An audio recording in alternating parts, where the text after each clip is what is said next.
Hey, what's up guys? Welcome back. This is Brian with HappyThumbsGaming, and we've got another LEGO The Incredibles video for you. This one happens to be the new Urbem Docks Free Roam. This happens to be one of the shortest areas with the least amount of collectibles, so let's go ahead and jump right in. Now, keep in mind, we do have some quick links down below in the video description. We also have a trophy achievement guide that is available at HappyThumbsGaming.com that Tyler P. put together that has all sorts of information, collectible locations, trophy achievement, know-hows, and all sorts of stuffs. That being said, let's go ahead and target our first objective, which happens to be... It's the challenge that's specific to the docks. That's right, it's the Big Catch Challenge. Now, this one actually requires us to find and smash 5 of these glowing boxes. And you can see this one's right next to where we spawn at the fast travel location there, right in the middle of the docks. And we're going to go ahead and smash it down and rebuild it into this talking fish. Now, most of you probably remember those hideous talking fish that was a pretty big deal back in the day. It was like the... Billy the Talking Bass or something like that. Anyway, I'm sure this is some sort of homage to that. Here, real quick, let's show you on the map where the second one is. It's in the far right corner of the upper area of the docks. And look at that, we got 2 down and 1 to go. I figure I'd better do a little singing too while we're doing this, huh? Next one is actually really easy. It's right up on the roof above where we just got that last one. So jump up there and go ahead and get your smash on. And that's right, it takes usually 2 or 3 cha-chas. And build it up into Billy the Bass. Hey guys, thank you for playing. All right, moving along, we got another one. Ooh, an ambient crime down below. Looks like 3 baddies. Next one is, oh, fooled me. It's actually down on the pier here. Turns out there's one on each one of these long legs stretching out from the dock. We'll go ahead and take this guy out first. And cha-cha-cha-cha, and rebuild it up into the singing fish. And then we're actually going to cheat and go straight across the docks here over to the other side, where we're going to grab the 5th and final one, and we will be done with all of this singing fun. All right, we'll go ahead and smash, and there you go. One quick peek on the old macaroni. There we go. Smash to it. There she blows. All right, not quite Moby Dick, but quite annoying just the same. Look at this. We're going to go ahead and open up a pack, and what do we got? We've got Tradewind. I don't know why I gave him such an awesome ovation. I don't even know who he is, but apparently he likes singing fish. Oh, look at this. We got an ambient crime on the loose. Now, as it turns out, we've actually completed all of the smash and returns. That's right. There's the guys that run off with the purse or the monies. And we've got all those, so we didn't get anything special but a few studs. But I highly recommend marking that spot on the map for you if you need some of those, because they will respawn here. Now, that's why we're showing you these as we go along. Even if we've already completed it, we wanted to make sure that you had a good idea of where some of these spawn, because, you know, you're watching, following along, you might need a little bit of guidance on that. So, all right, Incredibrick 1 is done. It was up high in the sky on the crane there. Next up, we got this little lonely old gold brick out here in between the 2 buoys. Aw, phooey, get that gold brick in between them buoys. Now look out for sharks. I'm sure this deep water is probably got some inhabitants that we do not want to run into. Now, Reese and I we went on a little journey at one point looking for sharks because we like sharks and it's fun. And speaking of which, I believe it's Shark Week as I'm recording this, which is pretty cool. And yeah, there's been some games in the past where Lego sharks eat you, and other games that just sharks eat you, like Far Cry 3 was one of my all-time favorite shark-eating frenzies. Some of you may remember that. Reese and I actually used to play when he was little. I would actually like jump off a boat and like wait for the shark to get up close, and he would totally go, no, no, no. And I'd jump into the boat, you know, and then the shark would swim away, and I'd jump back into the water, and then jump right back in, you know. It was pretty funny. It was good times, good memories. All right, so we had an ambient crime there on the edge of the pier, and then we're going to go way up in the sky again to grab the next Incredibrick.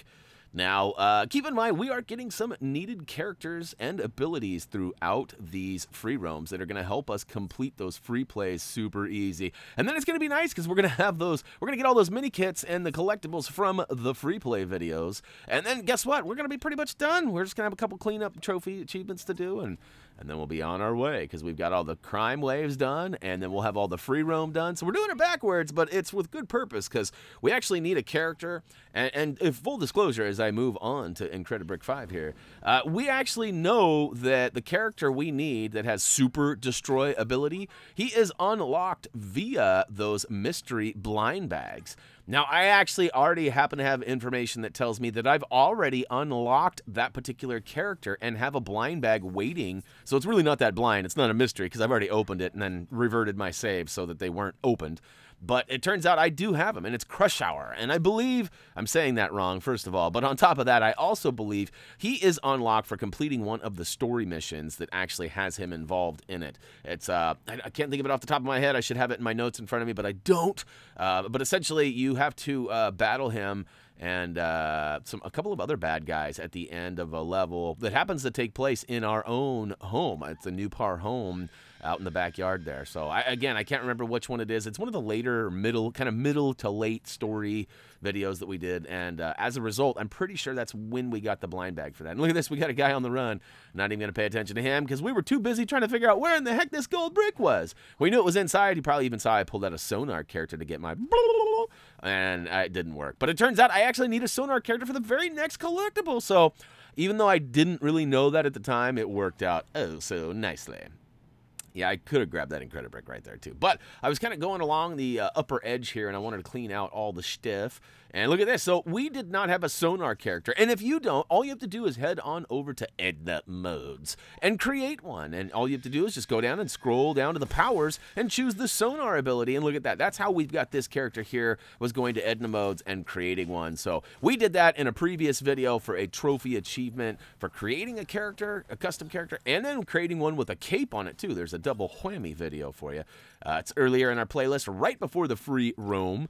And yeah, did you notice I took on another ambient crime right there? So we're making good ground on that guy. And you do unlock not only a percentage for the 100%, but you also get a character, which is going to help you with that 100% as well. So definitely want to do those scattered challenges for the breaking baddies. And what is the other one? It's like all caught up or something like that. Anyways, I got a little confused here as the Incredibrick I'm looking for is underwater right here. So we're going to need to go ahead and switch to somebody like Violet to get underwater. Now, I do run into an incident here a little bit later in this video where Violet is capable of getting underwater, but is not capable of flipping a switch underwater. So I run into a little dilemma, but as it turns out, thanks to the game and its amazing ability, I guess identifier is the best way to call it, we can actually go to a specific ability that we need. In this case, it was dive, and then it'll tell us which characters are available. So we get to that in a little bit. I use Anchorman's goon, I think, because Anchorman can do it too, but he was a little large and in charge, and I wasn't sure if he could flip a switch. But hey, check this out. We got that other Incredibrick on the stairway back there, which leads us right to this family build. And as you can tell by the little annotation down in the bottom left-hand corner, we actually are going to get ourselves a Pixar character. It's going to be Sulley from, that's right, Monsters, Inc. As soon as this building went up, I totally started recognizing what was going down here. And pretty cool stuff, I gotta be honest with you. I was a big fan of this movie too. This is, you know, it's that's split again. You know, I always talk about half these Pixar movies I've totally seen like a bajillion times because Reese was at the appropriate age for the release of these, and Monsters, Inc. was one of them that I watched, I can't even tell you how many times when he was younger. However, I haven't seen a lot of the newer stuff, like even like the Good Dinosaur. I know, I haven't seen it. And I need to sit down and watch all those with him. In fact, we probably will before summer ends. But look at that. We've got ourselves a whole bunch of studdage, and we also got that gold brick for completing that Pixar family build. Next up, we got to get that red brick. You know, anytime there's a Pixar family build, there's generally a red brick nearby. This one actually, I thought it was going to require Sulley because it's Monsters, Inc., so I switched to him, but it turns out he's good at destroying things, but unfortunately, he is not capable of building. So we're going to have to switch on over to somebody who can, and luckily for us, our other character is capable. And now we need to flip the switch, which again, I thought, oh, Sulley's going to be able to, nope, no such luck.